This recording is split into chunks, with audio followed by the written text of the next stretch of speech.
এবার নবী সাল্লাল্লাহু আলাইহি ওয়াসাল্লাম বলছেন যে আমরা যখন বাইতুল মাকদাস বা ওই যে বাইতুল মাকদিস ওই যে মসজিদুল আকসার ওখানে গেলাম, জিবরাইল আলাইহিস সালাম একটা পাথরের মধ্যে ফুটা করলেন, সেই পাথরের মধ্যে ফুটা করে বোরাকটাকে বেঁধে রাখলেন। আর এই পাথরের ফুটার মধ্যেই সমস্ত নবী রাসূল এই পর্যন্ত যত নবী রাসূল এসেছেন ওই ফুটার মধ্যেই তাদের বাহনকে বেঁধে রাখতেন। সুবহানাল্লাহ। এবার নবীজি মসজিদে ঢুকলেন, ঢুকে দেখছেন একজন মানুষ নামাজ আদায় করছেন, একটু লম্বা গড়নের, ছিপছিপে দেহ, একটু লম্বা, চুলগুলো কোকড়ানো কানের লতি পর্যন্ত। মনে থাকবে, চুলগুলো কোকড়ানো কি পর্যন্ত? তোমাদের মতো ছেলা নয় ডান বাম, কানের লতি পর্যন্ত চুল, ছিপছিপে দেহ, লম্বা, শানুয়া গোত্রের মতো। নবীজি বলছেন অনেকটা শানুয়া গোত্রের মানুষের মতো। শানুয়া গোত্র কারা একটু দেখে নিবা অনলাইনে। এখন নবী সাল্লাল্লাহু আলাইহি ওয়াসাল্লাম জিজ্ঞাসা করছেন উনি কে?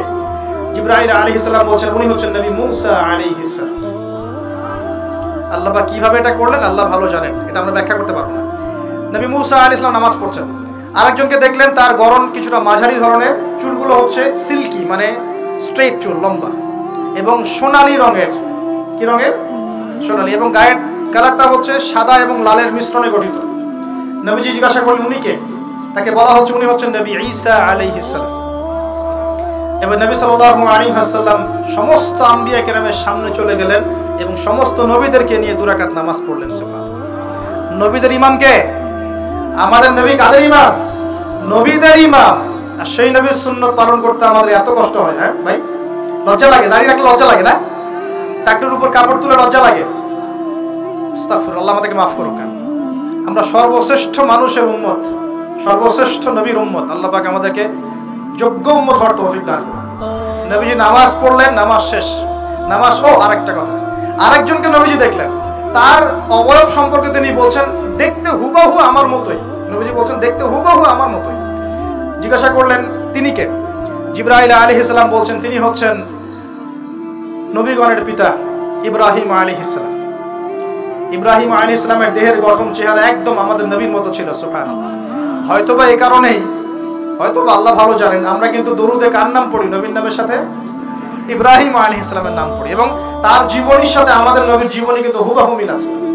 আমাদের নবীজিকে হিজরত করতে হয়েছে, ইব্রাহিম আলাইহিস সালামকেও করতে হয়েছে। ইব্রাহিম আলাইহিস সালামকে আগুনের পরীক্ষা দেওয়া লাগছে, আমাদের নবীকে বদরে উহুদে পরীক্ষা দেওয়া লাগছে, লাগে নাই?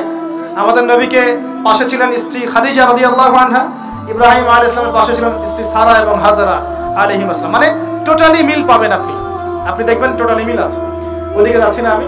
এবার নামাজ শেষে নবী সাল্লাল্লাহু আলাইহি ওয়াসাল্লাম আবার বোরাকে উঠলেন। এবার বোরাক উপরে ওঠা শুরু করলো। এই পর্যন্ত যেটা এসেছে এটা হচ্ছে মক্কা থেকে জেরুজালেম পর্যন্ত। এটাকে বলা হয় ইসরা। এটাকে কি বলা হয়? ইসরা মানে নাইট জার্নি, মানে রাত্রেবেলা নৈশ ভ্রমণ। আর এবার যাচ্ছে এই বাইতুল মাকদাস থেকে উপরের দিকে, এটাকে বলা হয় মেরাজ, মানে ঊর্ধ্বে আরোহণ, ঊর্ধ্বগমন। ঠিক আছে? এবার প্রথম আকাশে যখন পৌঁছালেন, প্রথম আকাশে দরজা আছে, কি আছে? আর প্রথম আকাশ মানে আমরা যে তারা দেখি এগুলো কিন্তু প্রথম আকাশে। ঠিক আছে? প্রথম আকাশ মানে প্রথম মহাকাশ। শুধু এটা নয় যে ওই যে ওজোনোস্ফিয়ার, আয়নোস্ফিয়ার যেটা ভাগ করেছে এগুলো নয়, আমরা যা দেখি এগুলো সব হচ্ছে প্রথম মহাকাশের অংশ। এখানে দরজা আছে একটা, আমরা দেখতে পারি না। এখানে গিয়ে জিবরাইল আলাইহিস সালাম দাঁড়িয়ে গেলেন, নবী সাল্লাল্লাহু আলাইহি ওয়াসাল্লাম দাঁড়িয়ে গেলেন। ওই দিক থেকে আওয়াজ আসছে যে কে? জিবরাইল আলাইহিস সালাম বলছেন যে আমি জিবরিল। আপনার সাথে কে? বলা হচ্ছে আমার সাথে হচ্ছে বিশ্বনবী মুহাম্মদ রাসূলুল্লাহ সাল্লাল্লাহু আলাইহি ওয়াসাল্লাম। আপনাকে কি পাঠানো হয়েছিল তাকে আনার জন্য? তিনি বলছেন হ্যাঁ। তিনি বলেছেন হ্যাঁ, বাস হ্যাঁ, কারণ তিনি সাদিকুল আমিন। এবার দরজা খুলে দেওয়া হলো, তিনি ভিতরে ঢুকলেন, দেখলেন সেখানে একজন ব্যক্তি যিনি মাশাআল্লাহ ডান দিকে তাকাচ্ছেন, ডান দিকে অনেক আদম সন্তানের আকৃতি আছে, ডান দিকে তাকাচ্ছেন হাসছেন, বাম দিকে তাকাচ্ছেন, বাম দিকে অনেক আদম সন্তানের আকৃতি আছে, বাম দিকে তাকিয়ে কাঁদছেন। নবী সাল্লাল্লাহু আলাইহি ওয়াসাল্লাম বললেন উনি কে? তখন তাকে বলা হলো ইনি হচ্ছেন আপনাদের পিতা, আদম সন্তানদের পিতা আদম আলাইহিস সালাম। আদম আলাইহিস সালাম নবীকে দেখে সালাম দিলেন। আদম আলাইহিস সালাম নবীকে সালাম দিলেন, নবীও সালামের প্রত্যুত্তর করলেন এবং আদম আলাইহিস সালাম তার জন্য দোয়া করলেন। তিনি উঠে গেলেন আরো উপরে। এবার দ্বিতীয় মহাকাশে যখন চলে গেছেন, এই দ্বিতীয় মহাকাশ পর্যন্ত সায়েন্স যেতে পারে নাই, কেউই পারেনি, আল্লাহ রাসূল সাল্লাল্লাহু আলাইহি ওয়াসাল্লাম ছাড়া। এখানে গিয়ে তিনি দেখলেন সিমিলারলি দুজন বসে আছেন। কয়জন?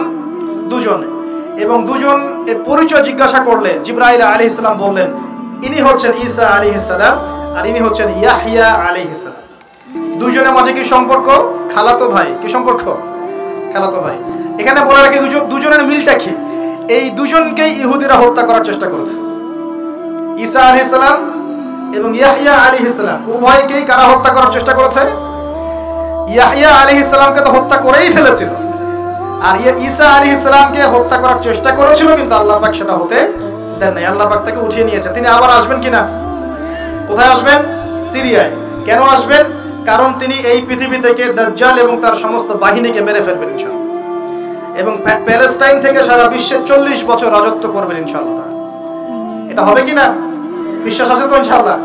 এটা হবে ইনশাআল্লাহ। এরপর সামনে যান, তৃতীয় আসমানে উঠলেন। সেখানে দেখছেন একজন ব্যক্তি যাকে এই পৃথিবীর অর্ধেক সৌন্দর্য দেওয়া হয়েছে। নবীজি বললেন, তিনি কি এত অপরূপ সুন্দর? তখন নবী সাল্লাল্লাহু আলাইহি ওয়াসাল্লামকে বলা হচ্ছে, তিনি হচ্ছেন ইউসুফ আলাইহিস সালাম, যাকে এই পৃথিবীর অর্ধেক সৌন্দর্য দেওয়া হয়েছে। আমরা সূরা ইউসুফ পড়ি আর মনে করি এটা হচ্ছে ইউসুফ জুলাইখার ঘটনা, তাই না ভাই? আসলে এখানে প্রেম কাহিনী কার? এখানে প্রেম কাহিনী হচ্ছে ইউসুফ আলাইহিস সালাম এবং তার বাবা। ভালো করে পড়ে দেখবেন, এখানে বাবা এবং ছেলের মহব্বতের কাহিনী বর্ণিত হয়েছে। আর ইউসুফ আলাইহিস সালামের বাহ্যিক সৌন্দর্য নিয়ে আমরা কথা বলি, তার বাহ্যিক সৌন্দর্যের চাইতে তার চরিত্রের সৌন্দর্য ছিল 1000 গুণ বেশি। জেনার অপবাদ দিয়েছে তাকে মানুষ, তিনি নির্দোষ হয়েও বিনা অপরাধে 12 বছর জেল খেটেছেন, তারপরেও তিনি অন্যায় পথে পা বাড়ান নাই, বাড়িয়েছেন। আল্লাহ পাক আমাদেরকে এগুলো বোঝার তৌফিক দান করুন। আর উপরে উঠলেন, চতুর্থ আসমানে উঠে দেখছেন এখানে আরেকজন একই ভাবে আছেন, তার নাম হচ্ছে কি বলেন? ইদ্রিস আলাইহিস সালাম। কি নাম? ইদ্রিস আলাইহিস সালাম। তিনি চতুর্থ আসমানে অপেক্ষা। একই ভাবে সবার সাথে কথাবার্তা হলো, সালাম বিনিময় করা হলো, মোবারকের দোয়া করলেন, তিনি আবার উঠে গেলেন। পঞ্চম আসমানে উঠে তিনি দেখছেন ওই ইচ্ছে নবী মুসা আলাইহিস সালাম। কোন নবী? নবী মুসা আলাইহিস সালাম। সবাই সালাম দিচ্ছেন, একই ভাবে কথাবার্তা হচ্ছে। ষষ্ঠ আসমানে উঠে দেখছেন হারুন আলাইহিস সালাম, মুসা আলাইহিস সালামের ভাই, মনে আছে? হারুন আলাইহিস সালাম, যিনি ফেরাউনের কাছে দাওয়াত নিয়ে গিয়েছিলেন, মুসা আলাইহিস সালামের সাথে ছিলেন। সপ্তম আসমানে উঠে তিনি দেখছেন একজন ব্যক্তি যার চেহারা একদম নবীর মতোই, বাইতুল মামুর নামে একটা জায়গা আছে, এই জায়গায় হেলান দিয়ে বসে আছে। নবীজি বললেন, উনি কে?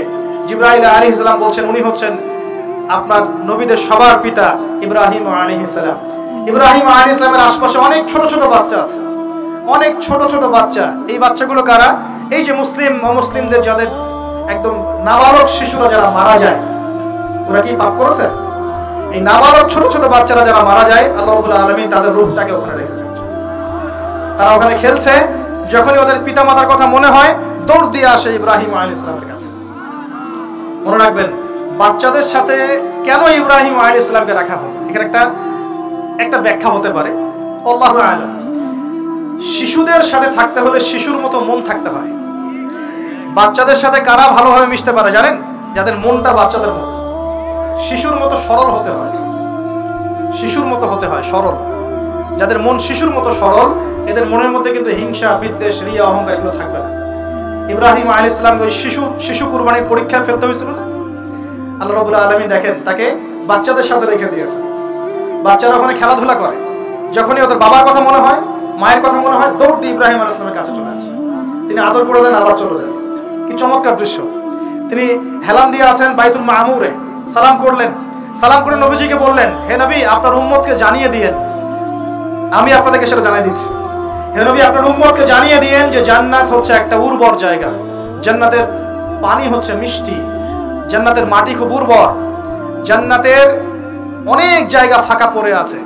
আপনার উম্মতকে জানিয়ে দিয়েন এই ফাঁকা জায়গাগুলোতে তারা যদি গাছ লাগাতে চায় তাহলে যেন পড়ে সুবহানাল্লাহ, আলহামদুলিল্লাহ, ওয়ালা ইলাহা ইল্লাল্লাহ, আল্লাহু আকবার, ওয়ালা হাওলা ওয়ালা কুওয়াতা ইল্লা বিল্লাহ। এই মেসেজটা কে দিয়েছেন? ইব্রাহিম আলাইহিস সালাম। এই যে বাইতুল মামুরে হেলান দিয়ে আছেন, এটা কি? নবীজি বলেন এটা হচ্ছে ফেরেশতাদের ইবাদত করার জায়গা। কাবা ঘর আছে না আমাদের, এই কাবা ঘরের ঠিক সোজা উপরে বাইতুল মামুর আছে, সপ্তম আসমানের উপরে। ফেরেশতারা কিভাবে ইবাদত করেন শোনেন। নবীজি বলেন এই বাইতুল মামুরে প্রতি মুহূর্তে 70,000 ফেরেশতা তাওয়াফ করছে। ঠিক যেমন এখানে তাওয়াফ হচ্ছে 24 ঘন্টা, তাওয়াফ কি থেমে থাকে? তাওয়াফ থামে না। ঠিক ওইভাবে বাইতুল মামুরে তাওয়াফ থেমে থাকছে না। বাইতুল মামুরে ফেরেশতারা তাওয়াফ করছেন 70,000 ফেরেশতা একই সাথে। আর শুনে রাখেন, যে 70,000 ফেরেশতা একবার তাওয়াফ করার সৌভাগ্য পেয়েছে তারা কিয়ামত পর্যন্ত আর দ্বিতীয়বার চান্স পাবে না। এবার কি চিন্তা করতে পারছেন ফেরেশতাদের সংখ্যা কত কত হতে পারে? আমাদের সংখ্যা তত্ত্বের বাইরে, আমাদের সংখ্যা তত্ত্বের বাইরে। এবার নবী সাল্লাল্লাহু আলাইহি ওয়াসাল্লাম আরো একটু উপরে উঠলেন। এই জায়গার নাম সিদরাতুল মুনতাহা। কি নাম? সিদরাতুল মুনতাহা। এটা হচ্ছে একটা বড়ই গাছ। বড়ই গাছ দেখেছেন তো? এটা নবীজি বলছেন এত চমৎকার এই বড়ই গাছ, এর মধ্যে এত বেশি রং ছিল যে রংগুলোকে আমি ব্যাখ্যা করতে পারবো না। এর পাতাগুলো ছিল হাতির কানের মতো এবং এর ফলগুলো ছিল মটকার মতো বড় বড় এক একটা, এবং এর মধ্যে প্রজাপতি বসেছিল। এই প্রজাপতিগুলোর রং এত চমৎকার যেগুলো আমাদের পৃথিবীর রঙের মতো নয়। মানে এগুলো ব্যাখ্যা করার মতো শব্দ আমার কাছে নাই। অ্যামেজিং। এটা কোন জায়গা? আমাদের সবার রূহগুলো যেখানে উঠে যায়। এটা কোন জায়গা? আমাদের সবার নেক আমলগুলো যেখানে উঠে যায়। সবার রূহ, মৃত ব্যক্তিদের রূহ বা আত্মা এবং নেক আমলগুলো এই পর্যন্ত ওঠে, এরপরে সেখান থেকে উঠিয়ে নেওয়া হয়, এরপরে তারা আর যেতে পারে না। একইভাবে উপর থেকে আল্লাহ পাকের কোনো আদেশ আসলে এই সিদরাতুল মুনতাহা পর্যন্ত আসে, এরপর সেখান থেকে নিয়ে আসা হয়। আমি কি বুঝতে পারছি? এই হলো সিদরাতুল মুনতাহা, যেটা ফেরেশতাদের শেষ সীমা। এরপরে ফেরেশতারা আর যেতে পারবেন না। আল্লাহ পাকের নিকটবর্তী ফেরেশতারা ছাড়া নরমাল যারা, তারা ওখানে যেতে পারবে। নরমাল মানে বলছি যারা এমনি অন্যান্য দায়িত্বে আছেন তারা সেখানে যেতে পারবেন না। এই পর্যন্ত লাস্ট ওই যে লাইন থাকে না, ডেড লাইন, এটা ডেড লাইন, এরপর যেতে পারবে। এবার আমাদের নবীকে এখানে বাহন চেঞ্জ করে দেওয়া হলো, অন্য একটা বাহন আরো দ্রুতগামী তাকে দেওয়া হলো। এই বাহনে করে নবীজি একদম আলো পর্দা ভেদ করে উপরে উঠছেন। সুবহানাল্লাহ। আল্লাহ পাকের একদম কাছাকাছি আসছেন। কাছাকাছি আসার পর তিনি বলছেন, আমি তখন শুনতে পেলাম যে আল্লাহ পাকের নিকটস্থ ফেরেশতা যারা আল্লাহর আদেশ লিখে রাখেন, তারা কলম দিয়ে লিখছে আল্লাহর আদেশ। এই কলমের লেখার খসখস শব্দ আমি শুনতে পেলাম। আল্লাহু আকবার। এবার আল্লাহ রাব্বুল আলামিন তাকে কাছে নিয়ে, শোনেন প্রিয় ভাই, উম্মতে মুহাম্মাদি শুনে রাখো, আল্লাহ পাক 3টা স্পেশাল ওহী করলেন। কয়টা ভাই? 3টা। অন্যান্য অনেক কথা তো হয়েছে, সেগুলো তো আমরা হাদিসের মধ্যে আমরা ডিটেইলস বলতে পারছি না, সময় শর্ট। 3টা স্পেশাল ওহী আল্লাহ রাব্বুল আলামিন করেছেন। তার প্রথমটা হচ্ছে নবী সাল্লাল্লাহু আলাইহি ওয়াসাল্লামকে এই জায়গায় 50 ওয়াক্ত নামাজ হাদিয়া গিফট দেওয়া। কত ওয়াক্ত? এবার নবীজি 50 ওয়াক্ত নিয়ে চলে আসছেন। পরের দুইটা পরে বলছি। 50 ওয়াক্ত নিয়ে চলে আসছেন। আসার সময় এই যে ষষ্ঠ আসমানে, পঞ্চম আসমানে কার সাথে দেখা? মুসা। কে আমাকে করছে? মুসা আলাইহিস সালাম। তিনি বলছেন, আল্লাহ পাক কি দিয়েছেন আপনাকে হাদিয়া? নবী সাল্লাল্লাহু আলাইহি ওয়াসাল্লাম বলেন 50 ওয়াক্ত নামাজ। কত ওয়াক্ত? 50 ওয়াক্ত। এবার মুসা আলাইহিস সালাম বলছেন, আমার উম্মতকে 2 ওয়াক্ত নামাজ দেওয়া হয়েছে, সেটাই আমার উম্মত আদায় করতে পারে নাই। 50 ওয়াক্ত নামাজ আপনার উম্মত পারবে না, আপনি কমাই নিয়ে আসেন যান।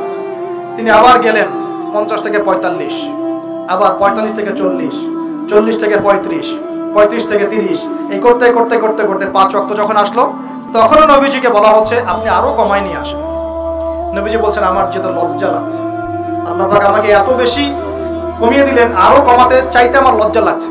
দেখেন, মুসা আলাইহিস সালাম বলেছিলেন আমার উম্মতকে 2 ওয়াক্ত নামাজ দেয়া হয়েছিল, আদায় করতে পারে নাই। উম্মতে মুহাম্মাদের মধ্যে এমন মানুষ নাই 2 ওয়াক্ত 1 ওয়াক্ত নামাজও পড়তে পারে না। নবীদের এটা হিকমা, দূরদর্শিতা। এবার নবী সাল্লাল্লাহু আলাইহি ওয়াসাল্লাম আল্লাহর কাছে গিয়ে আরজি পেশ করছেন। আল্লাহ রাব্বুল আলামিন বলছেন, 5 ওয়াক্ত নামাজ আমি দিলাম, কিন্তু 5 ওয়াক্ত যদি তোমার উম্মত আদায় করে 50 ওয়াক্তের নেকি দেওয়া হবে ইনশাআল্লাহ। আরেকটা বেনিফিট তোমার উম্মতের যে কোনো ব্যক্তি যে আমলই করুক না কেন 10 গুণ বাড়ায় নেকি দেওয়া হবে ইনশাআল্লাহ। কিন্তু তোমার উম্মতের কোনো ব্যক্তি যদি গুনাহ করে, তাহলে গুনাহকে 10 গুণ বাড়ায় দিব না ইনশাআল্লাহ। গুনাহ একটাই থাকবে। গুনাহ কি হবে? একটাই থাকবে। আর নেকির কাজ করলে 10 গুণ বাড়ায় দেওয়া হবে। 1 টাকা দান করছেন 10 টাকার নেকি হবে। 1 রাকাত নামাজ পড়ছেন 10 টাকাতে নেকি হবে। একটা সেজদা করছেন 10টা সেজদার নেকি হবে ইনশাআল্লাহ। কথা বুঝতে পারছেন? এটা হলো একটা গিফট বা হাদিয়া। সেকেন্ড গিফটটা হচ্ছে আল্লাহ রাব্বুল আলামিন নবী সাল্লাল্লাহু আলাইহি ওয়াসাল্লামকে সূরা বাকারার শেষের 2টা বা 3টা আয়াত ওহী করলেন। কয়টা ভাই? শেষের 2টা বা 3টা। লিল্লাহি মা ফিস সামাওয়াতি, এখান থেকে ফানসুরনা আলাল কওমিল কাফিরিন পর্যন্ত। এই আয়াতগুলোর ফজিলত সম্পর্কে এসেছে যে রাতের বেলা কেউ যদি এই আয়াতগুলো পড়ে ঘুমায়, সূরা বাকারার শেষে 2টা বা 3টা পড়ে ঘুমায়, সারা রাত তাহাজ্জুদের নেকি পাবে ইনশাআল্লাহ। এবং দৃশ্য অদৃশ্যের কোনো ক্ষতি, তার কোনো অনিষ্ট সাধন করতে পারবে না ইনশাআল্লাহ। এই যে সমস্যা হয় ঘুমের মধ্যে, জিনের সমস্যা, জাদুর সমস্যা, বদনজর ইত্যাদি, কোনো রকম প্রবলেম তাকে ফেস করতে হবে না ইনশাআল্লাহ। সূরা বাকারার শেষের কয় আয়াত? কমপক্ষে 2 আয়াত, যদি পারেন 3টা আয়াত পড়বেন। 2টা হাদিয়া হলো। 3 নম্বর হাদিয়াটা আরো বড়। 3 নম্বর হাদিয়া হচ্ছে নবী সাল্লাল্লাহু আলাইহি ওয়াসাল্লামকে আল্লাহ পাক বললেন, তোমার উম্মতের, একটু গৌর করে শুনেন, তোমার উম্মতের যে কোনো ব্যক্তি যত পাপই করুক না কেন, যদি আমার সাথে শিরকের পাপ না করে, শিরকের পাপ ছাড়া আমার সাথে সাক্ষাৎ করে, আসমান জমিন সমান যদি পাপ করে, আমি আল্লাহ তার সামনে আসমান জমিন সমান ক্ষমা নিয়ে হাজির হব ইনশাআল্লাহ। এই উম্মতের যে কোনো ব্যক্তি খালি লা ইলাহা ইল্লাল্লাহ মুখ দিয়ে পড়েছে, ইসলামের সামনে আত্মসমর্পণ করেছে এবং শিরক মুক্ত আমল করেছে, বেদাত মুক্ত আমল করেছে, ঠিক আছে, তার যত বড় বড় পাপই থাকুক না কেন ইনশাআল্লাহ আল্লাহ পাক কোনো না কোনো ওসিলায় সেই পাপ মাফ করে দেবেন ইনশাআল্লাহ। এটা একদম লিখিত হয়ে গেছে। জান্নাতীদের 120 কাতার হবে, এই 120 কাতার মানুষের মধ্যে 80 কাতার হবে উম্মতে মুহাম্মাদের মধ্যে। আমরা কি শিরক মুক্ত আমল করতে পারবো না ভাই? সাহাবীরা অবাক হয়ে বলছেন, যদি সে চুরি করে, যদি সে জেনা করে, নবীজি বলছেন যদি সে চুরিও করে, যদি সে জেনাও করে, তবুও তাওহীদ ঠিক থাকলে জান্নাতে চলে যাবে। এমনকি তাওহীদ ঠিক করে চুরি করা শুরু করবো? তাওহীদ ঠিক করে কি জেনা করা শুরু করবো? এখানে আল্লাহ পাকের তাওহীদের গুরুত্ব বোঝানো হয়েছে। আর যে ব্যক্তি প্রকৃত তাওহীদে থাকবে সে কি জেনা করতে পারবে? আল্লাহ পাক আমাদের সবাইকে এই 3টা হাদিয়া গ্রহণ করার তৌফিক দান করুন। আমার সাথে বলেন, 50 ওয়াক্ত নামাজ মানে 5 ওয়াক্তই। 5 ওয়াক্ত মানেই 50 ওয়াক্ত। 1 ওয়াক্ত পড়ছি মানে 5 ওয়াক্ত পড়ছি। 1 ওয়াক্ত পড়ছি মানে 10 ওয়াক্ত পড়ছি। 1 ওয়াক্ত পড়ছি মানে 10 ওয়াক্ত পড়ছি। আমরা কিন্তু 50 ওয়াক্তের নেকিই পাচ্ছি ইনশাআল্লাহ। আমরা সবাই 5 ওয়াক্ত নামাজের হেফাজত করতে পারবো ইনশাআল্লাহ। আল্লাহ পাক তৌফিক এনায়েত করুন, আমিন। আমরা কি সূরা বাকারার শেষের আয়াতগুলো মুখস্থ করতে পারবো ইনশাআল্লাহ? প্রত্যেক রাতে আমল করবো তো ইনশাআল্লাহ। আর শিরক মুক্ত আমল করার চেষ্টা করবো ইনশাআল্লাহ। একটা বই পড়বেন, কিতাবুত তাওহীদ, শিরক সম্পর্কে জানতে পারবেন ইনশাআল্লাহ। আল্লাহ পাক তৌফিক দান করুন। এবার নবীজি আসছেন, একটু শেষের দিকে মনোযোগ দেন, মনোযোগ হারান না, আর কিছু কথা বাকি আছে। নবীজি এবার আসছেন, আসার সময় তাকে জান্নাত জাহান্নাম দেখানো হয়েছে। কি দেখানো হয়েছে? জান্নাত এবং জাহান্নাম। নবীজি বলছেন, আমি জান্নাতকে দেখলাম। বিশৃঙ্খলা করেন না, আমি জান্নাতকে দেখলাম। জান্নাতকে দেখলাম, জান্নাতকে ঘিরে রাখা হয়েছে কষ্ট, ক্লেশ, এগুলো দিয়ে। মানে জান্নাতটা ঘেরা আছে কষ্ট দিয়ে, মানে জান্নাতে যেতে হলে কষ্ট করতে হবে। ঠিক আছে, ফজরের নামাজ উঠতে কষ্ট হয় না? সুদ ছেড়ে দেবো, একটা কষ্ট লাগতেছে না? কষ্ট হবে। আল্লাহর পথে চলতে হলে কিন্তু কষ্ট হবে। মানুষ ভালো মন্দ বলবে, অনেক সমস্যা। জান্নাতকে ঘেরা হয়েছে কষ্ট দিয়ে, আর জাহান্নামকে ঘেরা হয়েছে প্রবৃত্তির দাসত্ব দিয়ে। মন যাচাই তাই করার নাম প্রবৃত্তি। মন চাচ্ছে মদ খাইলেন, মন চাচ্ছে জেনা করলেন, মন চাচ্ছে সুদ খাইলেন, মন যাচাই তা দিয়ে জাহান্নামকে ঘেরা হয়েছে। এবার নবীজি বলছেন, জাহান্নামে আমি উকি মেরে দেখেছি, জাহান্নামে দেখেছি বেশিরভাগ অধিবাসী, জাহান্নামের বেশিরভাগ মানুষ হচ্ছে উম্মতে মুহাম্মাদের নারী জাতি। বলেন নাউজুবিল্লাহ। এই নারী জাতি মানে আমার বোন, আপনার মা, আপনার স্ত্রী, আমার বোন, আমার মা, আমার স্ত্রী, আমাদেরই তো। নারী কি আমাদের বাইরে? কেন তারা জাহান্নামে যাবে? নবীজি বলছেন কয়েকটা কারণ। 1, তারা বেশি বেশি লানত এবং অভিশাপ করে। 1, 2, তারা এমন কিছু কাপড় পরে শেষ জামানায় বাইরে ঘুরবে যে কাপড়গুলো পরেও তারা নগ্ন থাকবে, অর্থাৎ বেপরদামির কারণে। 3, তারা বুক পিঠ চাপড়ায়, প্রলাপ বিলাপ করে, এটা একটা কারণ। 4, তারা স্বামীর সাথে কখনো কখনো কুফরি করে। কেমন? স্বামী সারা জীবন যদি তাদের ভরণ পোষণ ভালোবাসা দিয়ে যায়, কোনো একদিন যদি কোনো সমস্যা সৃষ্টি হয়, বলবে যে সারা জীবন তোমার কাছে কিছুই পাইলাম না। এই সব কিছুর ঊর্ধ্বে একটা কারণ আছে। এই সব কিছুর ঊর্ধ্বে একটা কারণ আছে, সেটা হলো, শোনেন, তাদের উদ্ধত মস্তকটা আল্লাহ পাকের বিধানের সামনে সহজে অবনত হতে পারে না, চায় না। এগুলো কিন্তু সব মেয়েদের জন্য নয়, উম্মতে মুহাম্মাদির একটা অংশের মেয়েদের জন্য আল্লাহ নবী এইসব কথা বলেছেন। আবার এমনও মেয়ে আছে, শোনেন, ঈমান আমল টিকে রাখার জন্য না খেয়ে থাকতেও রাজি আছে। এমনও মেয়ে আছে, এমনও বহু দিনী বোন, দিনী মেয়ে আছে আমাদের সমাজে, যারা ঈমান আমল ধরে রাখতে চায়, পরিবার তাকে রাখতে দেয় না। ফেরাউনের ঘরে থেকেও একজন মেয়ে জান্নাতে গিয়েছে, গেছে কিনা? গেছে। অতএব আমরাও যে দুধে দেওয়া তুলসী পাতা এমন নই, আমাদের মধ্যে বহু খারাপই আছে। কিন্তু নবীজি এখানে স্পেশালি বলেছেন যে শেষ জামানার মেয়েরা, নিসাউন কাসিয়াতুন আরিয়া, যারা কাপড় পরে নগ্ন থাকবে, মহিলাতুন মামিলাত, যারা অন্যকে আকৃষ্ট করবে, অন্যটিকে আকৃষ্ট হবে, এরা জান্নাতে যাবে না, জান্নাতের গন্ধ পাবে না। নবীজি বলেছেন, আমি জাহান্নামে দেখেছি বেশিরভাগ নারী জাতি। এখানে আমার মা, আমার বোন, আপনার মা, আপনার বোনের সতর্ক হওয়ার কি হেদায়েত আছে কি নাই? আর এই মেয়েদেরকে চালাই কি আমরা না অন্য কেউ? আমরাই তো আমাদের পরিবারকে চালাই কি না? আমরাই তো খাওয়াই পড়ে নাকি? তাহলে আমাদের পরিবারের বোনেরা কি পর্দা করতে পারবে না? প্রতিষ্ঠা করতে পারবেন না? পরিবারের আমাদের মায়েরা, বোনেরা, স্ত্রীরা পর্দা করবে না? এই দায়িত্ব আমাদের না? পরিবারের কর্তা আমরা নই, আল্লাহকে আমাদেরকে জিজ্ঞাসা করবেন না? অতএব আমরাও যেন সতর্ক হয়ে যাই, আল্লাহ পাক তৌফিক দান করুন। এই জন্য বলি, বিয়ে করতে হলে আগে দিনদারিতা দেখবেন, তারপর বিয়ে করবেন। দুনিয়াদারিতা দেখে বিয়ে করলে পরে পস্তাবেন। ছেলে মেয়ের উভয়ের প্রতি একই নসিহত, বিয়ে করতে যদি হয়, বিয়ে যদি করতেই হয়, তাহলে দিনদারিতা দেখে বিয়ে করবেন। তারপর দেখবেন যে মেয়ের বংশ কেমন, সৌন্দর্য কেমন, এই সেই পরে দেখবেন। আগে দেখবেন দিনদারিতা ঠিক আছে কিনা। ছেলের ক্ষেত্রে একই বিধান, আগে দেখতে চান না কত বড় চাকরি করে, কত প্রপার্টিজ আছে, কত বড় বাড়ি, এগুলো পরে দেখবেন। আগে দেখবেন ছেলে নামাজ পড়ে কিনা, ছেলের মধ্যে সুন্নত আছে কিনা, এইগুলো আগে দেখবেন। এই বিয়ে নিয়ে প্রচুর জাহিলিয়াত সমাজে আছে, এই কারণেই পরিবারগুলো এখন ভেঙে যাচ্ছে। আল্লাহ পাক আমাদেরকে সুন্নাহ মেনে চলার তৌফিক দান করুন, বলি আমিন। নবীজি এখানে বলেছেন, আমি জাহান্নামে দেখেছি বেশিরভাগ অধিবাসী নারী জাতি। আমাদের বোনদেরকে রিকোয়েস্ট করবো, সতর্ক হয়ে যান, আল্লাহর ওয়াস্তে সতর্ক হয়ে যান। কেন শুনেন, কেন নবীজি বললেন, এই পয়েন্টটা একটু ভালো করে বোঝেন।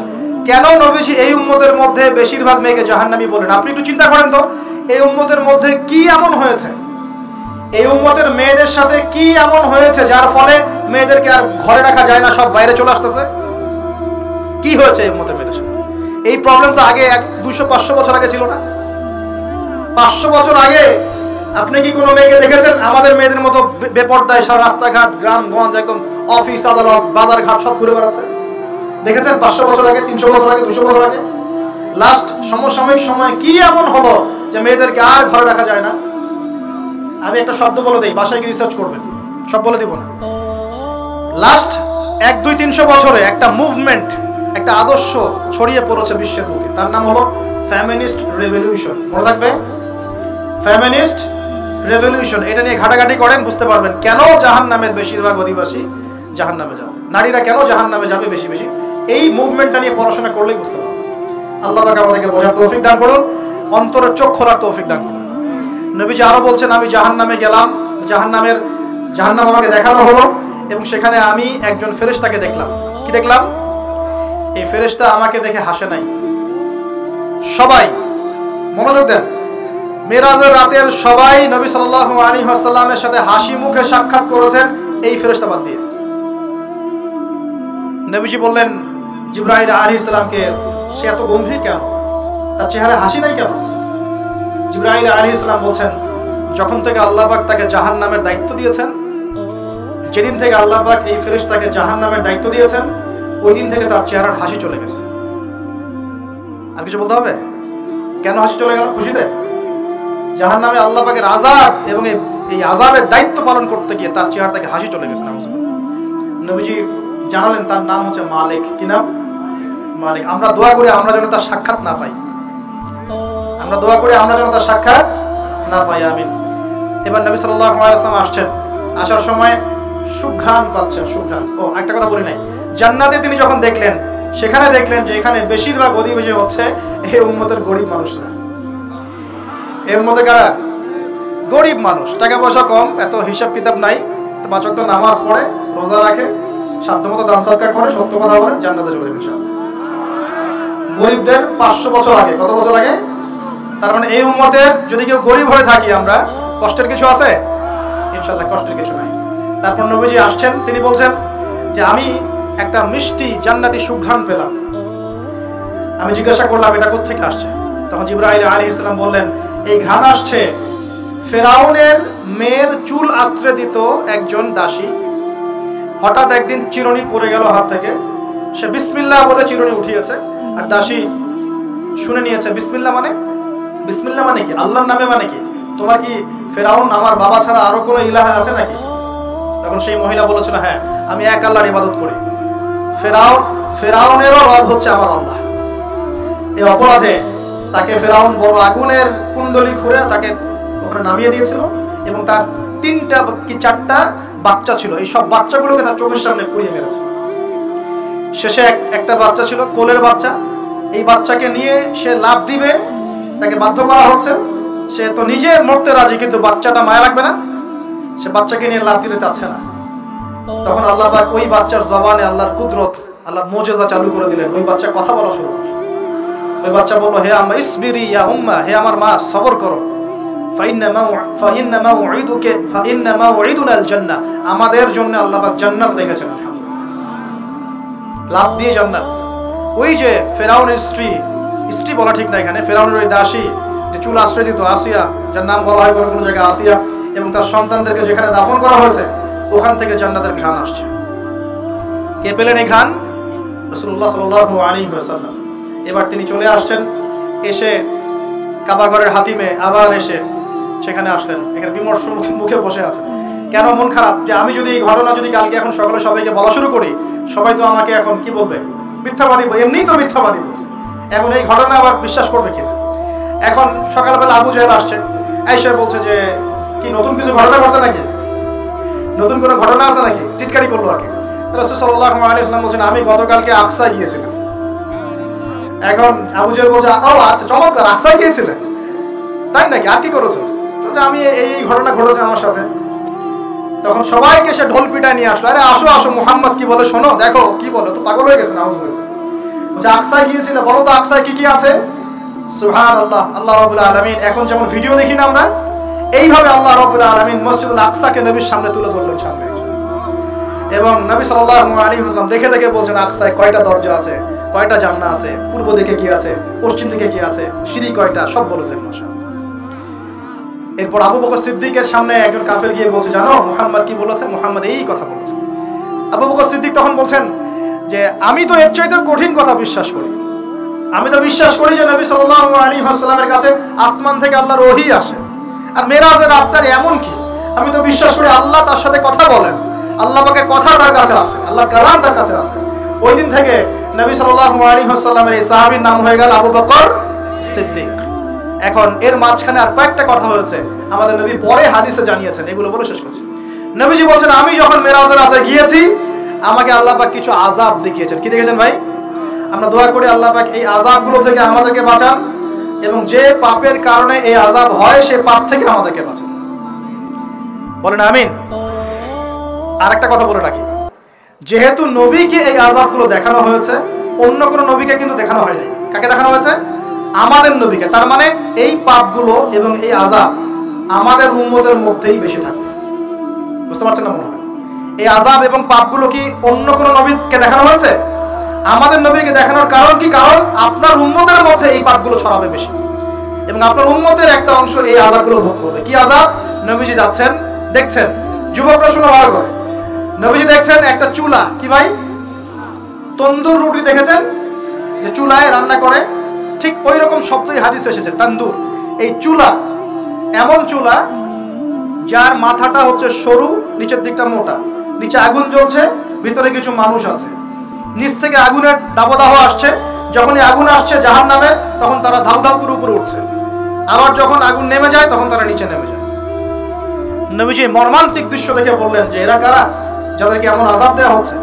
জিবরাইল আলাইহিস সালাম বললেন, যুবক ভাই শোনেন ভালো করে, জিবরাইল আলাইহিস সালাম বললেন এরা হচ্ছে আপনার উম্মতের সেই সব ব্যক্তি যারা বিবাহ বহির্ভূত জিনা করেছে।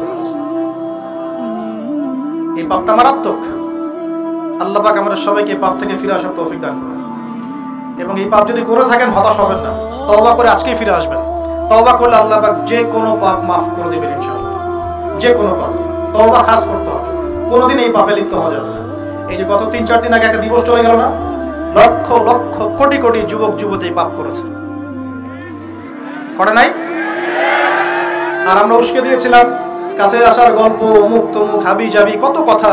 আর এদের স্লোগানগুলো এত চটকদার, খুব মজা লাগে, খুব মজা, মুখরোচক ভাবে উপস্থাপন করে। আল্লাহ পাকের কাছে আসার গল্প করা যায় না, রাসূলের কাছে আসার গল্প করা যায় না। আসলে এখনকার মিডিয়াগুলো এতটাই নির্লজ্জ হয়ে গেছে। কেন বলছি শোনেন, ইসলামের সাথে শত্রুতা তো আছেই, কোনোদিনও আল্লাহর কাছে আত্মসমর্পণ করা লাগে এমন কোনো ওয়ার্ডও বলবে না। টাইটেল দিবে ভূমিকম্পের কাছে মানুষ কত অসহায়, টাইটেল দিয়েছে একটা। প্রাকৃতিক বিপর্যয়ের সামনে মানুষ কত অসহায়, প্রকৃতির কাছে মানুষ কত অসহায়, এসব টাইটেল দিয়ে ভিডিও দিচ্ছে। ওই যে ভূমিকম্প ইস্যুতে একটা বারও বললো না যে এই আল্লাহ পাকের কাছে, আল্লাহর শক্তির সামনে মানুষ কত অসহায়।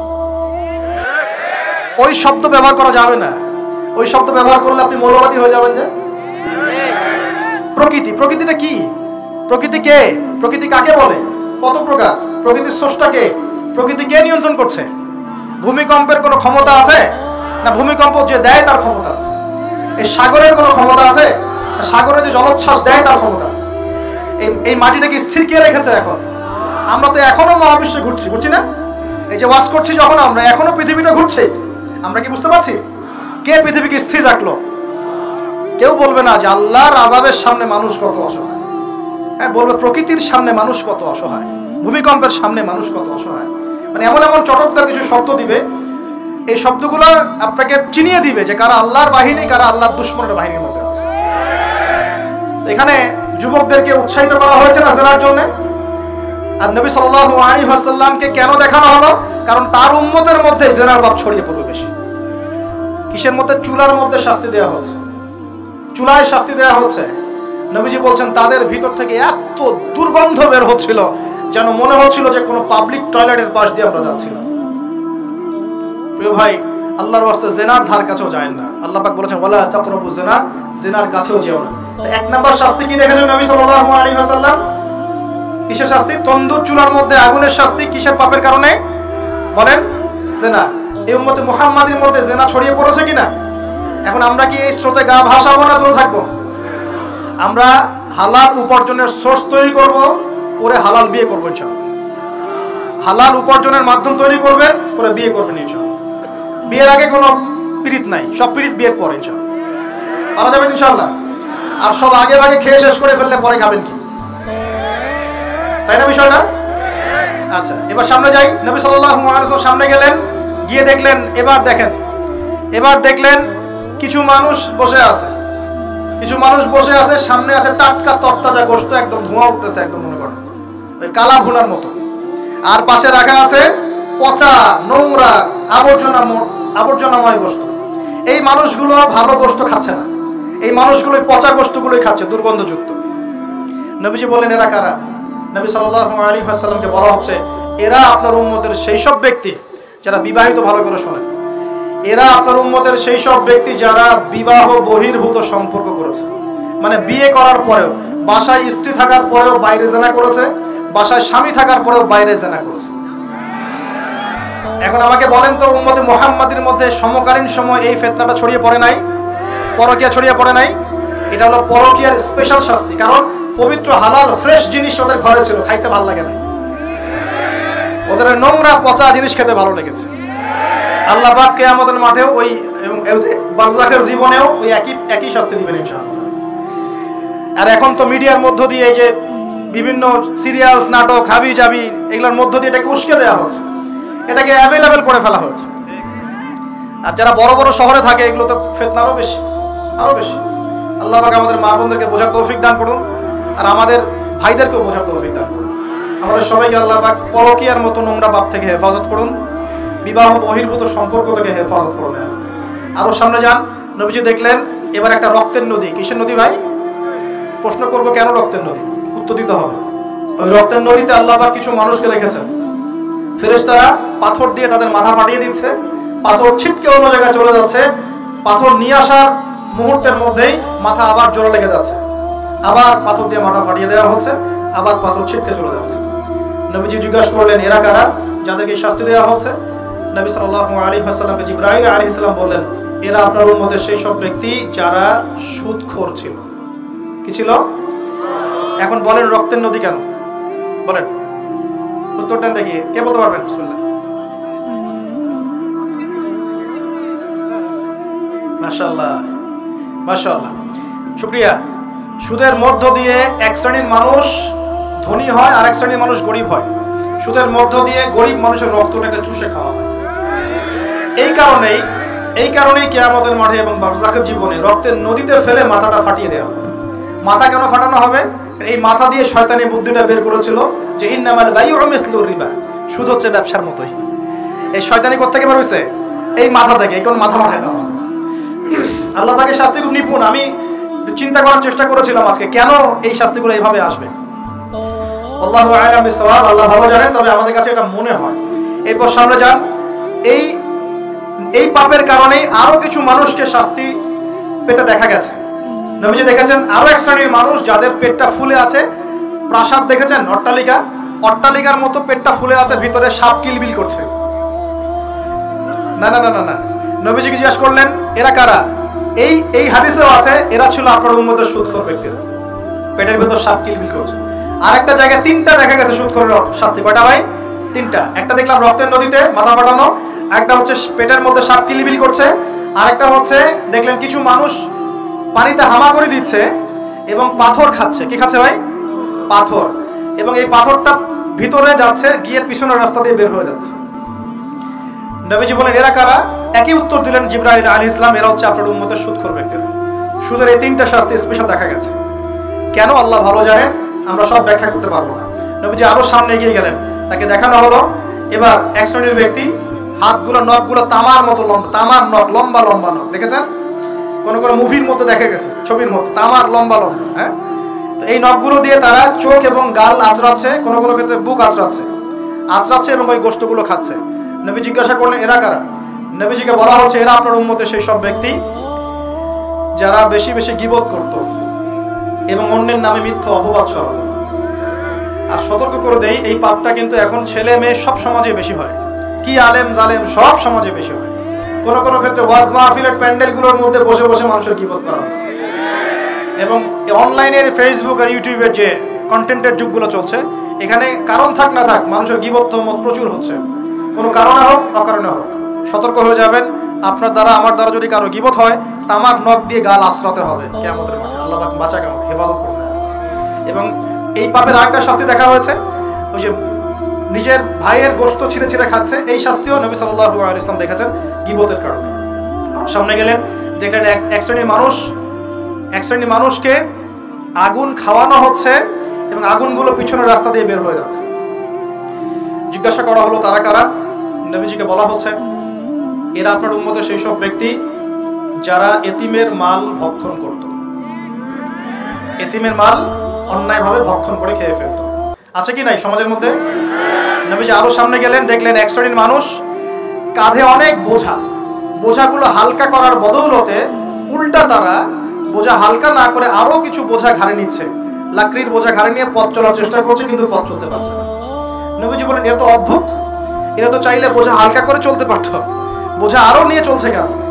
নবীজিকে বলা হচ্ছে এরা আপনার মধ্যে সেসব ব্যক্তি যারা দায়িত্ব যতটুকু নিয়েছিল অতটুকু তো পালন করতে পারতোই না, আরো দায়িত্ব চেয়ে নিত মানুষের কাছে। দায়িত্ব চেয়ে নেওয়ার সংস্কৃতি চলছে না এখন? যোগ্যতা থাক আর না থাক, মানুষ দায়িত্ব চাচ্ছে না। দায়িত্ব না দিলে লাভ করে, যোগ্যতা থাক না থাক মানুষকে দায়িত্ব চেয়ে নিচ্ছে কিনা? দায়িত্ব নেওয়াটা বড় কথা নয়, পালন করাটা বড় কথা। না করতে পারলে এই শাস্তি ভোগ করতে হবে। আল্লাহ পাক আমাদের সবাইকে হেফাজত করুন, আমিন। এবার সামনে গেলেন, দেখলেন এবার তো মুশকিল। সামনে গিয়ে দেখলেন এক শ্রেণীর মানুষ, কয়েকটা মানুষ না, এক শ্রেণীর মানুষ যাদের জিহ্বাগুলোকে, ঠোঁট আর জিহ্বাগুলোকে আগুনের কেচি দিয়ে কেটে ফেলা হচ্ছে। নবীজি বললেন এরা কারা? রাসূল সাল্লাল্লাহু আলাইহি ওয়াসাল্লামকে বলা হচ্ছে এরা আপনার উম্মতের সেই সব ব্যক্তি যারা ছিল ওয়াইজ বক্তা, আলেম ওয়াইজ বক্তা, যারা মানুষের সামনে দ্বীনের কথা বলতো কিন্তু নিজেরাই সেই দ্বীনের প্রতি আমল করত। আল্লাহ রাব্বুল আলামিন আমাকে এবং আপনাদের সবাইকে এই মর্মান্তিক শাস্তি থেকে বাঁচান। যা বলবো তার উপর আমল করার তৌফিক দান করুন, যা জানবো তার উপর আমল করার তৌফিক দান করুন। যা বলি আমল করি না সেটা প্রয়োজনে বলার দরকার নাই, এটা আমল করি না সেটা প্রয়োজনে বলার দরকার নাই। আল্লাহ পাক আমাদেরকে রাসূলের সুন্নাহ মাফিক দাওয়াতি কাজ করার তৌফিক দান করুন এবং এই শ্রেণীর বক্তার অন্তর্ভুক্ত হওয়া থেকে আল্লাহ পাক আমাদেরকে বাঁচান। এইভাবে তিনি আরো বেশ কিছু শাস্তি দেখলেন, তারপর তাকে ফিরিয়ে আনা হলো। এই মেরাজের ঘটনা এভাবে শেষ হলো। এখন এই পুরো মেরাজের ঘটনা আমরা যা শিখলাম, রাসূলুল্লাহ সাল্লাল্লাহু আলাইহি ওয়াসাল্লামের এই মেরাজ উম্মতে মুহাম্মাদের জন্য খাস কিনা, আমাদের জন্য খাস কিনা? এরকম ঘটনা কি বিশ্বে আর কোথাও ঘটেছে? এই পুরো হিস্ট্রির মধ্যে কি এরকম ঘটনা কখনো ঘটেছে? অন্য কোন নবীর সাথে ঘটেছে? অন্য কোন উম্মতের সাক্ষী আছে? আমরা সাক্ষী আছি, আমাদের নবীর সাথে ঘটেছে। আমাদের নবীর ক্ষেত্রে জীবনে এই বিস্ময়কর ঘটনা একবার ঘটেছে। আল্লাহ পাক কি কোনো নবীকে তার কাছে নিয়ে ওহী করেছেন? আসুন এই মেরাজে যে বিষয়গুলো আমরা শিখলাম, আমরা সবাই এর উপর আমল করার চেষ্টা করি। আল্লাহ পাক তৌফিক দান করুন। প্রথম কথা, 5 ওয়াক্ত নামাজ হাদিয়া এসেছে, ছাড়বো কি ইনশাআল্লাহ? আল্লাহ পাক সবাইকে 5 ওয়াক্ত নামাজ পড়ার তৌফিক এনায়েত করুন, বলি আমিন। 2 নাম্বার, সূরা বাকারার যে শেষের আয়াতগুলো সেগুলো আমল করব তো ইনশাআল্লাহ? আল্লাহ তৌফিক এনায়েত করুন, বলি আমিন। তৃতীয়ত হচ্ছে শিরকের পাপে লিপ্ত না হলেই জান্নাতে যাব ইনশাআল্লাহ। শিরকের পাপে লিপ্ত হবেন কখনো? আল্লাহ পাক শিরক কি কেন বোঝার তৌফিক দান করুন, শিরক মুক্ত আমল করার তৌফিক দান করুন। যে শাস্তিগুলো দেখে এসেছেন নবী সাল্লাল্লাহু আলাইহি ওয়াসাল্লাম, আমাদের মা বোনদেরকে কি বেপরদায় রাখবো? ফ্যামিনিস্ট রেভলিউশনে ধোঁকায় পড়বো? আমরা কি জান্নাতে যাওয়ার জন্য একটু কষ্ট করতে পারবো না? ইনশাআল্লাহ। আর জাহান্নাম ঘেরা আছে প্রবৃত্তি দিয়ে, প্রবৃত্তির দাসত্ব করব? সুদ কি খাবো? আমরা কি এতিমের মাল ভক্ষণ করব? জেনার পাপে লিপ্ত হব? আমরা কি সুদের পাপে লিপ্ত হব? আমরা কি মৃত ভাইয়ের গোশত খাওয়ার পাপ করব? আমরা কি এমন বক্তা হব যে কথা বলে কিন্তু আমল করে না? আমরা কি দায়িত্ব পালন করতে পারি না, এমন দায়িত্ব ঘাড়ে নিব? আল্লাহ পাক আমাদেরকে সবাইকে মেরাজের রাতে নবী সাল্লাল্লাহু আলাইহি ওয়াসাল্লাম যে মর্মান্তিক আযাব গজবগুলো দেখে এসেছেন, এগুলো চেনার, বোঝার এবং এগুলো থেকে দূরে থাকার তৌফিক দান করুন বলে আমিন। এই